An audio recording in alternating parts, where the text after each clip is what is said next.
A little bit of frost and a few fog patches around this morning, but certainly across much of the south, it's likely to be a fine day with plenty of autumn sunshine.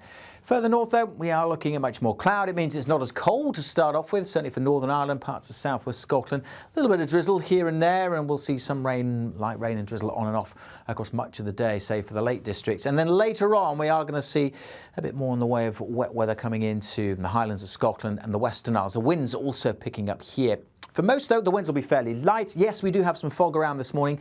Could take a while to clear away that, actually. But once it's gone, much of the Midlands, East Anglia, Southern England, South Wales, having a fine day. Dry and bright with some decent spells of sunshine.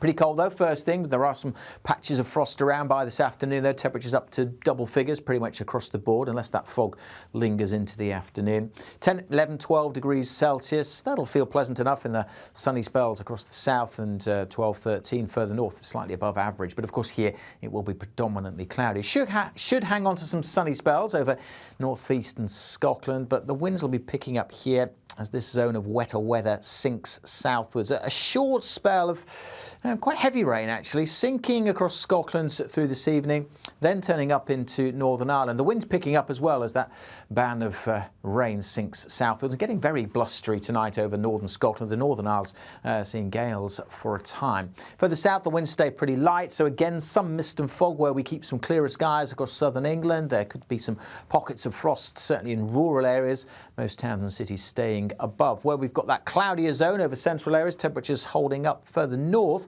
Colder air is moving in, but because of the wind, temperatures probably not dropping too far. But of course, that wind will make it feel pretty cold first thing on Saturday morning, and cold enough for the showers to be coming in here, to be falling as sleet and snow over the hills. Rain in this zone, this narrow band of rain sinking southwards, kind of breaking up as it does so, but certainly some wet weather on Saturday, spreading into the Midlands, parts of Wales, much of southern England, remaining dry but fairly cloudy, and still one more relatively mild day. But further north, the colder air is sinking in, so temperatures are going to struggle to get out of single digits, and when you add that wind on, particularly over northern Scotland, feeling an awful lot colder, and yes, still cold enough here for some of the snow showers, some of the showers across the hills to be falling as sleet and snow. That cold front continues to push south as we go through Saturday evening.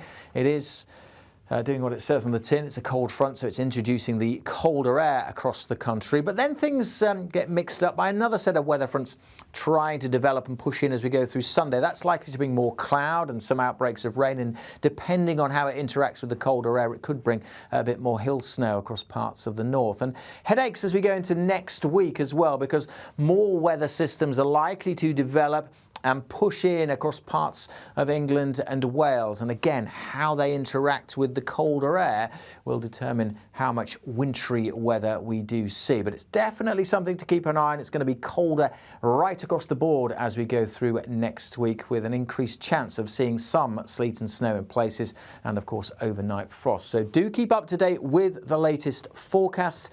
Of course, the best way to do that is follow us on social media. If you're watching this on YouTube, just hit subscribe.